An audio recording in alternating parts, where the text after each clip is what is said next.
a lot of congressional districts are very polarized. So members are afraid to compromise with the other side because they'll get a primary opponent.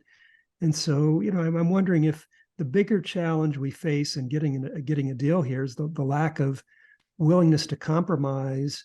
And, does that suggest maybe we need some other reforms first to do budget reform? Like, for example, if we had more competitive districts, if we did congressional redistricting or something, that members knew that they had to work with the middle and they had to work across the aisle because their districts required compromise and bipartisanship, as opposed to the gerrymandered districts in which all you do is, you sort of sing to your base and claim you're going to wait for a majority so that your side can win, as opposed to trying to cut a deal and compromise now. The thing is, my least favorite word in the English language is wait. That is, in Congress, there's always this tendency to kick the can down the road, kick it down again, wait. What are we waiting for? I'd hate to add another step in between. I think we've got a problem. It's looming. We require immediate attention. The longer we wait, the more draconian the solutions have to be. So while all those things would be desirable, I think the problem is now. We need to have solutions now, and people are going to have to stand up. If we're going to be successful, people have to put the future of the country ahead of their political future.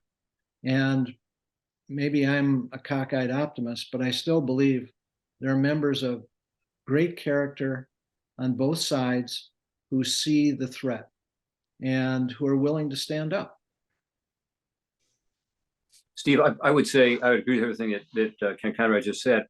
I would say that your broader concern is real, but that those solutions are going to take a lot of time, and some of them, as you know, relate to constitutional prerogatives of state legislatures to draw lines, and not the federal government, and the courts are ruling on that right now. But it's not possible, in my view, to make those kinds of changes in the short period of time that we have before this debt and deficit really swallows our country. And so we're at a moment in time where we've got to move and move quickly. I do think, to your question and to Tory's, to throw something else out that's a tough one to answer.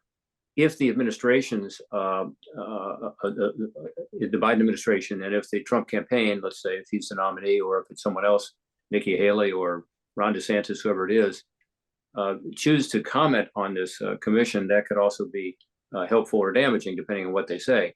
I would hope that both would view this as an opportunity to look at an objective, thorough analysis after the election, and in effect, take them off the hook of having to make some very tough decisions by having Congress take the lead, and therefore, at a minimum, not comment. And of course, it'd be even better if they could say things positive about that commission as it does its work, because the commission proposals all envisioned that it would report after the election in 2024. So sometime, say November, which is what the two acts that have been introduced say. And so that, to me, is the most interesting political issue that we would have, because as Senator Conrad said earlier, when you had these outside groups threatening to primary people and so on, it can get pretty tough. If you have instead the sense that we're going to actually give this commission the opportunity to do its work, and at the end of the day, they may support it, they may not. But that, to me, is the most important political consideration. And again, I thank you guys for what you do every day to fight this fight, and to try to educate people as to both the existing consequences, because they're there. It's hurting our economy right now, interest rates, inflation, and so on, but also the incredibly damaging consequences if we don't act. So keep it up. And my hope is that this commission can play a huge role to move that ball forward.